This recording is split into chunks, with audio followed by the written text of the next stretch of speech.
बिस्मिल्लाहिर्रहमानिर्रहीम। अस्सलाम वालेकुम।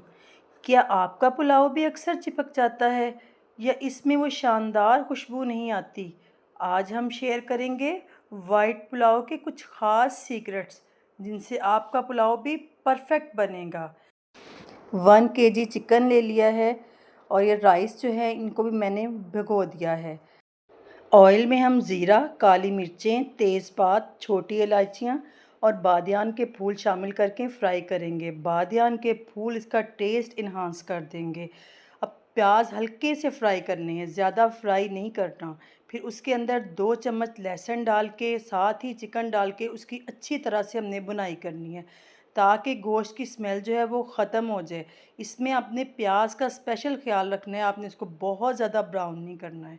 अब हम इसके अंदर 1 प्याली दही शामिल कर देंगे। दही जब शामिल करनी है तो आपने फ्लेम लो करनी है ताकि आपका जो दही है वो फट ना जाए। अच्छी तरह से आपने दही के अंदर पकाने के बाद 2.5 चम्मच आपने इसके अंदर नमक शामिल करना है और उसके साथ 12-14 सब्ज़ मिर्चें डाल के इसको अच्छी तरह से भुनाई करनी है। आपने नमक वगैरह अपने चावलों के हिसाब से डालना है। ये 1 गुट्टी सब्ज़ धनिया की मैंने डाल दी थी। 4.5 गिलास पानी शामिल किया है क्योंकि मेरे जो राइस हैं वो 3 गिलास हैं, तो उस राइस के हिसाब से पानी शामिल कर दिया है। अब मैं इसके अंदर 2 चम्मच काली मिर्च के शामिल करूँगी और इनको इसके अंदर मिक्स कर देंगे। आपने काली मिर्च लास्ट में डालनी है वरना आपका पुलाव काला काला सा हो जाएगा। ये मैंने हलीब की क्रीम ले ली है, आप फ्रेश क्रीम भी शामिल कर सकते हैं। ये हाफ़ पैकेट क्रीम का था। ये शामिल करके अच्छी तरह से हिलाना है। फिर इसके अंदर आपने राइस शामिल कर देने हैं। राइस आपने पानी निकाल देना है और फिर शामिल करने हैं।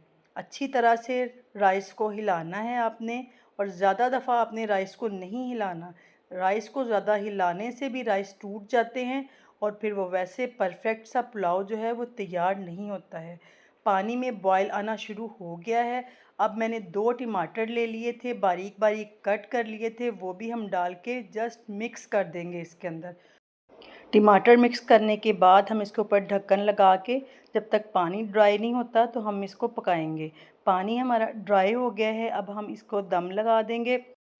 फ्लेम स्लो करके हमने 15 मिनट के लिए इसको दम पे रख देना है। 15 मिनट जी हो गए हमारे, ये मैंने इसको खोल लिया है। माशाल्लाह माशाल्लाह देखें हमारा बहुत ही जूसी सा पुलाव रेडी हो गया है। देखिए इसका कलर चेक करें, राइस चेक करें और खुशबू बहुत ही लाजवाब थी। कम मसालों के साथ भी क्या खाने में इतना लाजवाब जायका हो सकता है जो मुंह में जाते ही घुल जाए। आपने अपने फीडबैक से मुझे ज़रूर आगाह करना है, आप मेरी ये रेसिपी कहाँ से देख रहे हैं। तो ठीक है जी, दुआओं में याद रखिएगा। अल्लाह ताला हम सब का ख़ात्मा ईमान पर करे, हम सबको नेक हिदायत दे। आमीन। अल्लाह हाफिज़।